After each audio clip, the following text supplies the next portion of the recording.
Vai começar o podcast Versar. Conta uma história. Está no ar o podcast Versar, práticas artísticas, maternidades e feminismos. E quem a gente vai ouvir hoje? Olá, eu sou a Priscila Costa. E eu sou a Maria Flor. E este é o podcast Versar.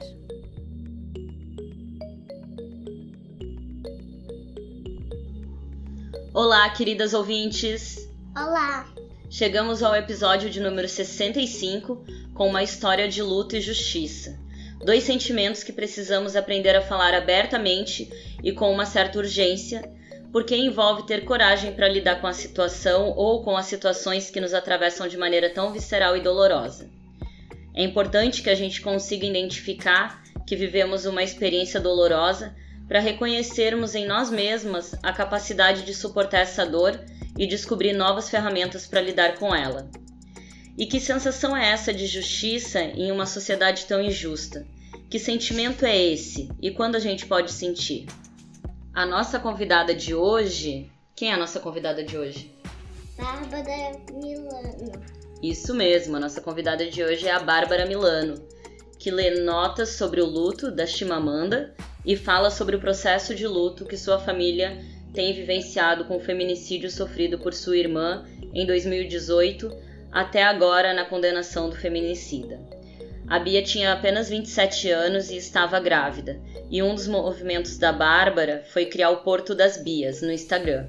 Eu vou deixar aqui na descrição o link para vocês, e assim vocês podem conhecer mais a história da Bia, todo o processo do julgamento, e também apoiar e compartilhar essa página que apoia também outras mulheres. Eu queria apresentar a Bárbara para vocês com um texto-trabalho dela chamado Mãe, de 2019, que foi o primeiro trabalho após a morte da sua irmã. O trabalho é um rito de cura e vocês podem acessar os registros no site dela, que eu também vou deixar na descrição. O trabalho ritual Mãe diz assim: Minha mãe trança meu cabelo. Minha mãe trança meu cabelo. Minha mãe trança meu cabelo. Tento me preparar. A vida deve seguir. Todo deslocamento é a ação. Minha irmã morreu sem chegar a ser mãe, sem conhecer o Rio de Janeiro. Sempre pedi para não morrer por amor à minha mãe. Nunca pensei que ela fosse enterrar uma filha. A filha da minha irmã não nasceu. Acho que por isso ela foi assassinada por ele. A arte gosta de falar sobre coisas grandes, grandes acontecimentos da vida, social e política, daquilo que nunca cessa, daquilo que talvez sempre se repetirá. Gosto de falar sobre coisas pequenas, sobre o que um dia inevitavelmente irá acabar, sobre o que muda quase nada. E ao mesmo tempo, isso é tudo. Tudo o que se pode dizer da vida é gesto e é pequeno. Este é um trabalho sobre amor. É um trabalho sobre mãe, sobre cuidado, e eu o dedico à minha mãe. A Bárbara Milano nasceu em Piracicaba, onde passa um rio, fruto entre o preto, o branco e o ancestral da terra Pindorama. Vive e produz a partir da cidade de São Paulo e itinerâncias. A costura entre diferentes linguagens desafia a forma, do corpo como ato, performatividade. A fotografia como registro silencioso. Seu corpo é suporte de vivências imateriais. Bárbara participa de diversas exposições e atualmente é mestranda em artes pela Unesp, com o projeto Fotografia Ritual. Com vocês, Bárbara Milano. O luto é uma forma cruel de aprendizado. Você aprende como ele pode ser pouco suave, raivoso. Aprende como os pêsames podem soar rasos. Aprende quanto do luto tem a ver com as palavras, com a derrota das palavras e com a busca das palavras. Esse trecho é de Chimamanda Ngozi Adichie, em Notas sobre o Luto. Esse livro chegou até mim, se apresentou numa entrada rápida na livraria que fica ali abaixo do Pivô Pesquisa. Eu fazia a residência e ele salta à prateleira E eu faço essa leitura com muito carinho. Chimamanda conta do luto por seu pai em tempos de Covid. Embora aqui no Brasil, especialmente em São Paulo, estejamos nesse momento vivendo a expectativa de que as coisas estejam um pouco mais calmas, foram muitas as perdas. Ele me ajudou um pouco a pensar o processo de luto que minha família vivencia, né, sobre o feminicídio sofrido por minha irmã em 2018, ainda grávida. A Bia tinha 27 anos. E uma porção de trabalhos que eu fui desenvolvendo como artista visual depois desse acontecimento era a tentativa de processar isso em alguma parte da minha existência. Acho que completamente é impossível lidar com a ideia de que existe entre nós aqueles que escolhem entre a vida e a morte, embora a pandemia trate de um acontecimento numérico muito maior em alguma medida, especialmente aqui para a gente na nossa realidade territorial. Essa mesma ideia consegue ser costurada, tristemente. Quando Priscila me convidou para fazer esse podcast, há bastante tempo já, no começo do ano, eu fazia uma exposição chamada Maternagem, na Oficina Cultural Alfredo Volpi, aqui em São Paulo.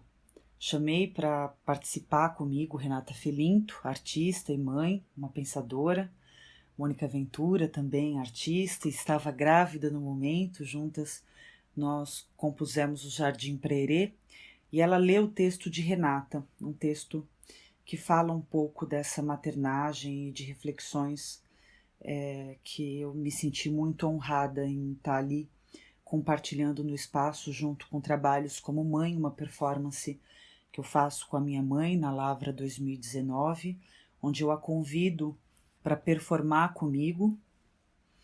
Eu costumava fazer trabalhos em caráter de itinerância e quando existe, né, esse rompimento da existência de minha irmã, me debruço para essa relação com ela e para esse cuidado. Então, quando vem esse convite, eu primeiro fico ali um pouco confusa sobre o que fazer, penso em levá-la e penso, não, pera lá, eu vou levá-la para performar comigo. E esse é um trabalho rito fundamental, assim, para a compreensão da minha existência como pessoa, como filha, como mãe, ainda que eu ainda não tenha filhos, e também como artista, né, como pesquisadora.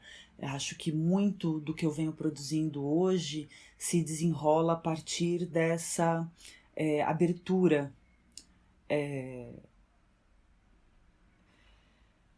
Enfim,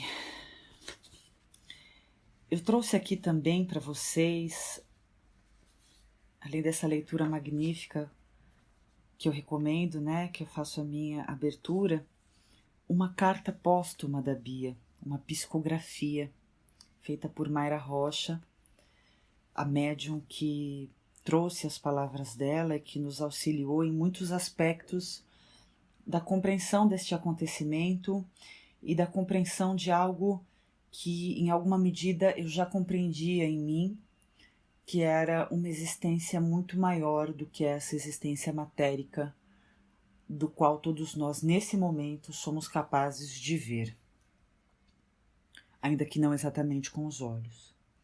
Eu sempre acreditei numa existência maior, e os muitos caminhos da espiritualidade só me faziam, ainda que por percursos diferentes, compreender essa existência, e sempre gostei muito de pensar sobre isso. Então, Mãe é sobre toda uma ancestralidade, é sobre uma maternagem no lugar do cuidado que inclusive transcende a própria ideia da mãe. Como Jardim Prerê é esse afago, né, num chamamento a essas crianças espirituais que percorrem o mundo e são muitas as personificações. Ver a Bia como um espírito é trazer também uma mesclagem dessa compreensão daquilo que eu jogava para essas outras imagens, é construir um novo pensamento, porque a partir de agora não é mais sobre aquilo que é dito, mas é sobre também uma experiência que é vivenciada. Tem um momento nessa carta onde ela diz assim: estou livre e ele preso, preso à dor, ao sofrimento e ao remorso. Eu sou e quero ser só amor, e esse sentimento que desejo em vocês. Desse momento de luto da minha irmã, houve muitos processos. E agora, em 2021, foi realizada coletivamente uma campanha que nós chamamos de Por Todas as Bias. Quem nomeia essa campanha é a madrinha dela, a Silene Marcondes, que, enfim, eu não tenho nem palavras para expressar a força, né, que ela trouxe nesse outro processo que é a luta dentro do luto, ainda mais quando se refere a uma história como essa. E trouxe muitas mulheres junto com ela, Juvec fazendo o design, Alessandra Pereira, enfim, no jornalismo, figuras que foram muito importantes nessa Lete, trazendo palavras que ajudassem a compor isso, que era a nossa forma de expor a nossa intimidade, né, essa extimidade declarada num ajuntamento de forças para uma situação que era essa da busca pela justiça, né, uma justiça não no que se refere a essa espiritualidade que eu estava aqui falando, mas essa justiça terrena, né, que se faz mais importante do que eu mesma imaginava. Existiu nesse primeiro momento palavras que foram palavras de conforto para que a gente compreendesse de que essas próprias leis da existência se encarregam de lidar com as coisas, mas como ser no mundo era importante lutar e era importante ver um resultado dessa luta. Então, eu faço aqui esse áudio, né, participo dessa ação, uma ação que eu vejo assim com muita importância. Eu ouvi atentamente todos os episódios assim nesse processo desse ano, né, que se passou, e fiquei tentando compreender. Eu sabia que eu queria trazer um pouco da carta, aí Shimananda foi uma leitura muito importante que me veio também com essa força, trazer essas duas mulheres e elas falando, né, desse material e desse imaterial. E acho que é importante nesse momento, especialmente nesse momento que é o final de um ano tão complexo, que traz um novo ano, que eu desejo a todos que me escutam seja um ano de alguma esperança. Nessa palavra, uau, é tão delicada, mas o sentimento de justiça é um sentimento que eu não tinha antes experimentado. O mundo não é exatamente um lugar justo, né? Eu até às vezes brinco assim com a minha família, falo, se fosse sobre justiça se chamaria céu e não terra. Mas quando a gente se vê numa situação onde a justiça acontece, onde os atos são pesados e as consequências são dadas e os culpados são responsabilizados, a gente consegue sentir a terra num lugar um pouquinho mais leve, menos densa. E eu gostaria que essa experiência pudesse realmente semear o campo em volta das muitas famílias que passam por uma situação como essa que minha família passou, né? Nós sabemos que são mais de 10 mulheres por dia. E quando nós estendemos a violência para além da morte, né, como resultado mais abrupto, e pensamos nas pancadas, nos gritos, nas portas quebradas, nos xingamentos, nas ofensas, nos socos, quando nós pensamos nas crianças que são retiradas da possibilidade de compreender a sua existência, né, a partir de todos os sujeitos que a formaram, quando elas são privadas, enfim, são tantas as violências que eu me perco e fico também, evidentemente, pensando na Mariana Ferrer, né, nesse momento em que existe essa lei com esse nome, né, como se não bastasse termos a lei Maria da Penha, temos essa lei Mariana Ferrer para tratar dessa questão de uma violência que é perpetuada dentro de um sistema, mesmo quando essas mulheres enfrentam o mundo e tentam dizer das violências que sofreram. Então, que essa experiência de condenação desse feminicida por 41 anos e 8 meses possa trazer esse alento de que vale a pena a gente se colocar no mundo e a gente lutar e buscar os mecanismos que possam, enfim, fazer com que não seja em vão as nossas dores, né? E que não exatamente aprendizado, né? Porque, citando o Krenak, isso seria absolutamente colonizador, embranquecido, pensar, mas que as nossas dores possam criar reação, né? Que elas possam, ao invés de nos paralisar, que elas possam criar reação, especialmente e primeiramente internamente em nós, né? E que isso possa reverberar no mundo. Quando eu trago esse resultado desse processo, né, relacionado à morte da Bia, eu sei que esse é um resultado dentro de um contexto que não é exatamente animador, né, e que no contexto que a gente vive aqui no Brasil, a gente pode dizer que foi uma sorte encontrar todas as pessoas que nós encontramos pelo caminho, né, desde do policial investigador, ao médico legista, aos promotores que passaram pelo caso, ao juiz que se mostrou muito cuidadoso, enfim, né? Então todo um corpo aí de pessoas, porque às vezes a gente fala, né, do Ministério Público e parece que, enfim, que é uma máquina, né? Mas toda essa máquina é formada por pessoas e às vezes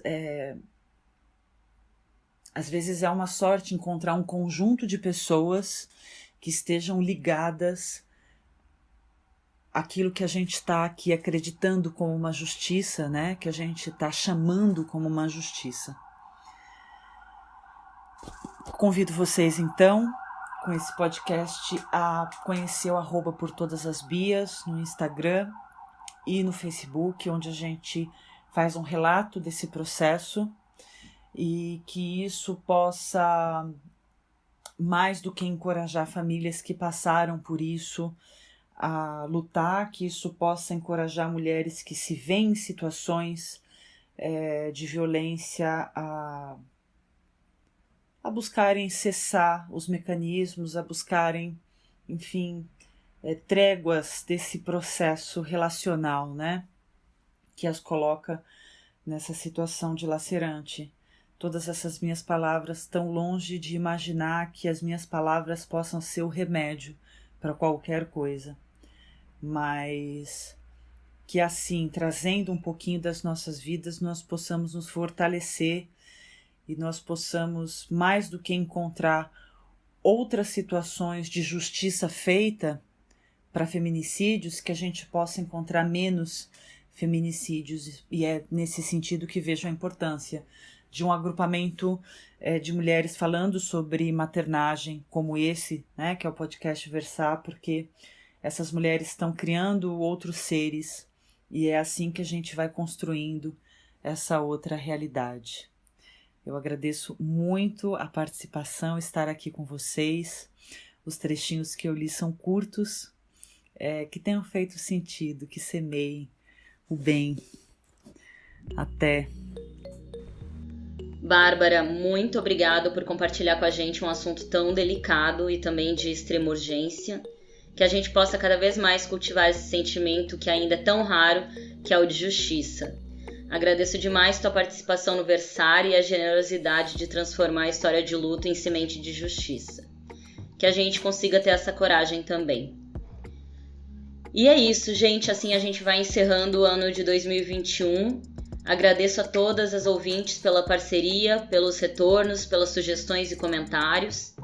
Um enorme abraço em cada uma de vocês. Descansem e recarreguem as energias para que a gente possa encarar de frente, juntas e fortes, 2022. É preciso ouvir as mulheres. E é preciso ouvir as mulheres, né, Maria Flor? Então é isso, gente. Vamos ficando por aqui. Você escuta esse e outros episódios em podcastversar.com ou nas plataformas de streaming Spotify, Deezer, Google Podcasts, Apple Podcasts, Anchor e Castbox. Segue a gente lá no Instagram e se cadastra lá no site para receber notícias e novos episódios. Eu sou Priscila Costa e até a próxima leitura. Até a próxima.